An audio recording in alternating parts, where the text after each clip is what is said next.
Всем привет! Это специальный выпуск программы «Киберспорт». В ближайшие несколько минут вы узнаете о самых значимых изменениях в Лиге Wargaming и, как следствие, в игровом режиме «Командный бой».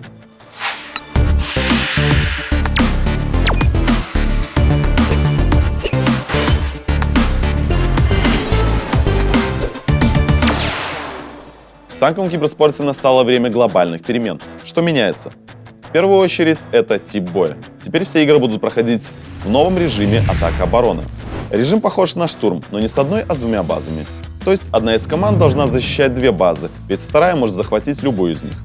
Специально для этого было доработано несколько карт, 6 из которых уже с начала сезона будут использоваться в нашей лиге. Командам на выбор будет доступно два сетапа: 6 танков 8 уровня и 1 6, либо 5 восьмерок и 2 семерки. Теперь каждый игрок сможет решить исход боя, и это, несомненно, плюс нового формата. Изменился и формат проведения самого матча. Подробнее об этом расскажет Павел Воробей. Ничьих больше не будет. Теперь матч в лиге состоит из 8 боев на 2 картах. Каждые 2 боя команды меняются сторонами и играют до 5 побед. Если по истечении 8 боев победитель так и не был определен, то проводится тайбрейк. Это еще один бой на дополнительной карте. Победитель именно этого боя и становится победителем всего матча. Право выбирать сторону для тайбрейка принадлежит той команде, которая одержала самую быструю победу в атаке. Если команды в атаке не побеждали, то та команда, которая нанесла наибольшее количество урона врагу, играя за атаку. Таким образом, отсиживаться в глухой обороне теперь просто невыгодно. Преимущество будет у той команды, которая играет более агрессивно. За последнее время мы провели множество тестов, в том числе и с участием профессиональных игроков. Так что все изменения в формате не случайны. А что о нововведениях думают сами профессиональные игроки, лучше узнать у них. К нововведениям, конечно, я отношусь хорошо. На самом деле, идея атаки обороны лежала на поверхности во многих онлайн-играх. Примерно так и проходят соревнования. В ВГ пригласили где-то, наверное, 6 или 7 игроков из топовых команд. И формат обсуждался очень активно. Что-то принималось, что-то отвергалось. И в результате получился вот этот формат, который мы с вами увидим. В первую очередь, формат атака-оборона будет хорош тем, что в нем не будет стоялого. То есть будут какие-то позиционные атаки. Обязательно в каждом раунде будет какая-то атака. Причем атаковать может не только команда атакующая, но и формально защищающаяся. Разнообразие тактик обещает быть очень широким, так как отстояться в защите — это не всегда вариант. Очень много зависит от контроля карты, и если отдать атакующей стороне выгодные позиции, то вас просто расстреляют. Из-за этого очень часто команде, которая обязана оборонять свои базы, придется идти в атаку и разыгрывать агрессивные стратегии. Нужно будет постоянно действовать и продумывать свой план на бой заранее.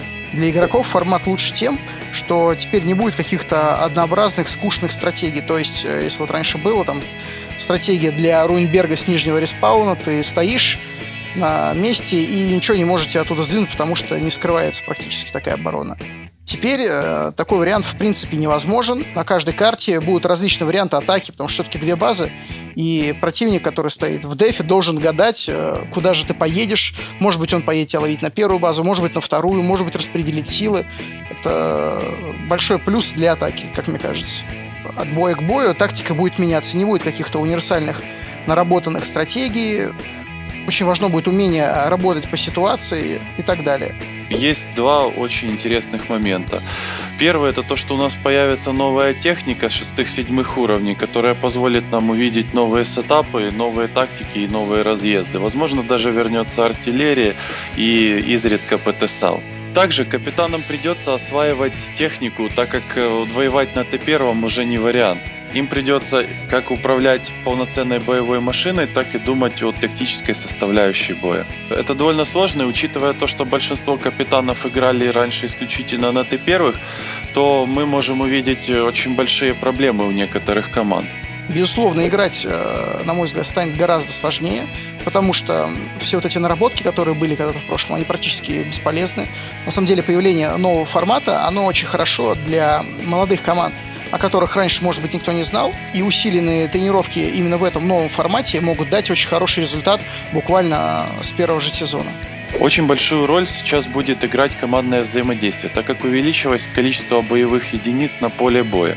Во многих командах, включая нашу, будут перестановки в составах из-за того, что теперь нужно иметь 7 игроков, полноценно играющих на технике. Основа нашей команды изменится не сильно. У нас уйдет 1-2 человека, но мы доберем 2-3 более сильных игрока. Конечно, более высокие требования данного формата не могли не повлиять на состав команд.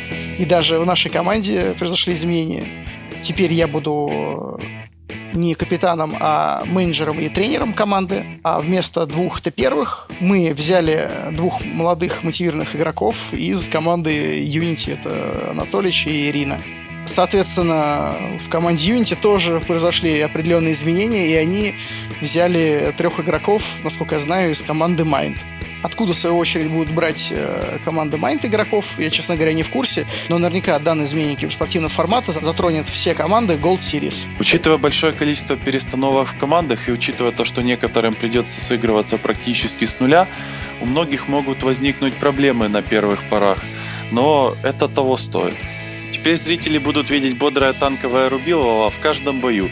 Будет огромное разнообразие тактик, и это то, чего мы все так ждали. Думаю, что для зрителей будет очень интересно смотреть, начиная с первого тура лиги. Тактики еще не наработаны, и команды будут постоянно удивлять друг друга, и результаты, на мой взгляд, будут непредсказуемыми.